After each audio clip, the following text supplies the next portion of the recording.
ஆண்டவராய் இயேசு கிறிஸ்து நாமத்திலே உங்களுக்கு என் அன்பின் வாழ்த்துக்கள். இந்த நாளுக்கான இன்றைய மன்னா 1 தெசலோனிக்கேயர் புத்தகம் 5ஆம் அதிகாரம் 18வது வசனம். எல்லாவற்றிலேயும் ஸ்தோத்திரம் செய்யுங்கள், அப்படி செய்வது கிறிஸ்து இயேசுவுக்குள் உங்களை குறித்து தேவனுடைய சித்தமாக இருக்கிறது. பாருங்க, எல்லாவற்றிலேயும் ஸ்தோத்திரம் செய்யுங்கள். எல்லா காரியத்திலும் எல்லா சூழ்நிலையிலும் ஆண்டவரை நல்லா ஸ்தோத்திரம் பண்ணுங்க, நன்றி சொல்லுங்க, துதிங்க. அதுதான் கிறிஸ்து இயேசுவுக்குள் நம்முடைய ஒவ்வொருவருடைய சித்தமாக இருக்கிறது, தேவனுடைய சித்தமாக இருக்கிறது. அதான் வசனம் சொல்லுது, கிறிஸ்து இயேசுவுக்குள் உங்களை குறித்து தேவனுடைய சித்தமாக இருக்கிறது. அப்போ எல்லா கர்த்தருடைய பிள்ளைகளே, கர்த்தருடைய ஊழியர்களே, இதை கேட்கிற நீங்கள் யாராக இருந்தாலும் ஆண்டவரை நல்லா ஸ்தோத்திரம் பண்ணுங்க, துதி செலுத்துங்க, அவருக்கு நன்றி சொல்லுங்க.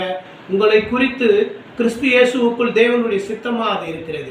ஆகவே நல்லா துதிங்க, ஸ்தோத்திரம் பண்ணுங்க, நன்றி சொல்லுங்க, கர்த்தருக்குள் மகிழ்ச்சியா இருங்க. அல்லேலூயா. ஆனாதி தேவன் உன் அடைக்கலமே, அவர் நித்திய புயங்களும் ஆதாரமே. ஆனாதி தேவன் உன் அடைக்கலமே, அவர் நித்திய புயங்களும் ஆதாரமே.